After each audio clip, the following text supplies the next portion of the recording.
कहते हैं ना, घर दीवारों से नहीं, उसके अंदर रहने वाले लोगों से बनता है। लेकिन क्या हो जब घर के लोग ऐसे हो? सारा दिन खाती रहती हो, सोती रहती हो, कोई काम नहीं है तुम्हारे पास।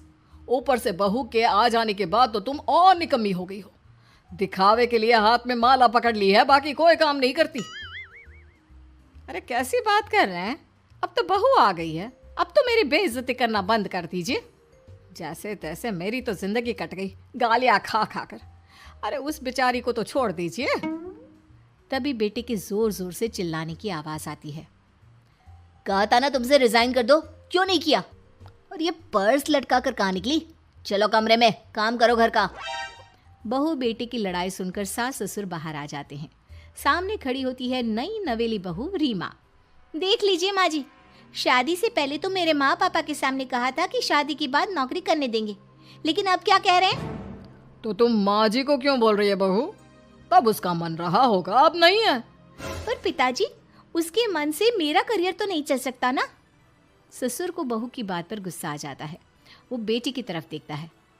पापा से जबान लड़ाती है, रुक। ये बोलकर वो पत्नी को खींचकर कमरे में ले जाता है और बंद कर देता है। ये सब देखकर सास दुखी हो जाती है। पति के जाने के बाद सास बेटी से कहती है, देख बेटा, अब जमाना कुछ और है। तेरे पिता ने घर में औरतों की कद्र नहीं की, लेकिन तू ऐसा ना बन। शहर की समझदार पढ़ी लिखी लड़की से शादी की है तूने, उसका ख्याल रखा कर, तमीज से पेश आया कर। जा, बहू को कमरे से बाहर ले आ।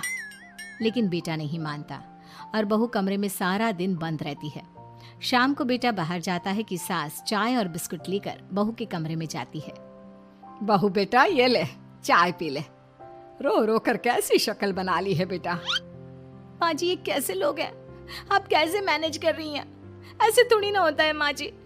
घर की औरतों को तो पिताजी और ये इंसान समझते ही नहीं। क्या करूं बेटा, मैंने तो जैसे तैसे सह लिया, लेकिन तू ना सहना।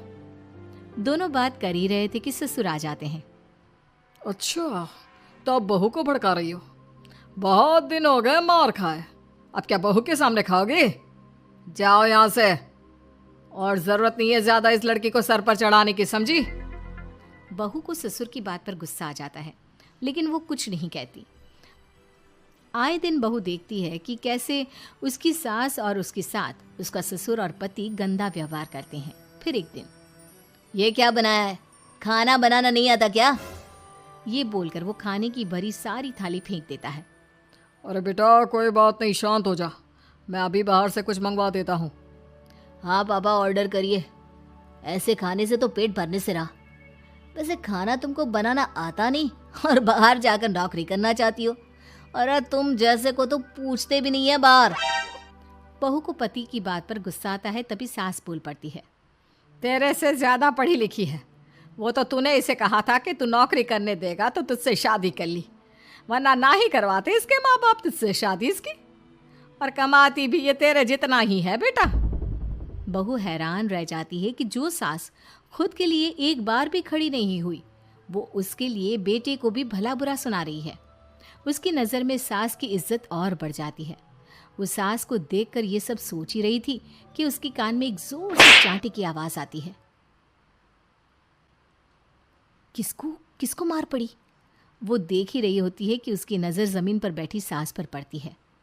अभी तो धीरे से मारा, फिर जुबान खोली ना तो ऐसा मारूंगा कि कान के पर्दे फट जाएंगे। सास रो रही थी। बेटा और पति वहां से चले जाते हैं। पिताजी अच्छा किया माँ को जोर का चांटा लगाकर, आगे से जबान खोलने से पहले 4 बार सोचेंगी। बड़ी आई। दोनों हंसते हुए वहां से निकल जाते हैं। बहू सास को उठाती है और पानी देती है। मैंने ये दिन रोज देखे हैं बहू, लेकिन तू नहीं सहना। तू अपना जीवन अपने अनुसार जीना। शादी के वक्त मैंने तेरी माँ से बात करने की कोशिश की थी, उन्हें बताया था, लेकिन वो नहीं मानी। बहू सास को पकड़कर रोने लगती है। वो इसलिए नहीं मानी क्योंकि वो मेरी सगी माँ नहीं है। माँ जी, जिस तरह से आप मेरे लिए खड़ी हुई है ना, मेरी माँ भी नहीं हुई। बेटा मैं तेरा भला चाहती हूँ, तू नौकरी इस घर में रहकर तो नहीं कर पाएगी। एक काम कर, इस घर से चली जा, पैसे कमा और खुश रह। माँ जी, हो सकता है कल तक मैं आपके इस फैसले को मान जाती, लेकिन आज नहीं। माँ जी, आप यहाँ इस नर्क को झेले और मैं आपको छोड़कर चली जाऊं? नहीं, कभी नहीं। अगले रोज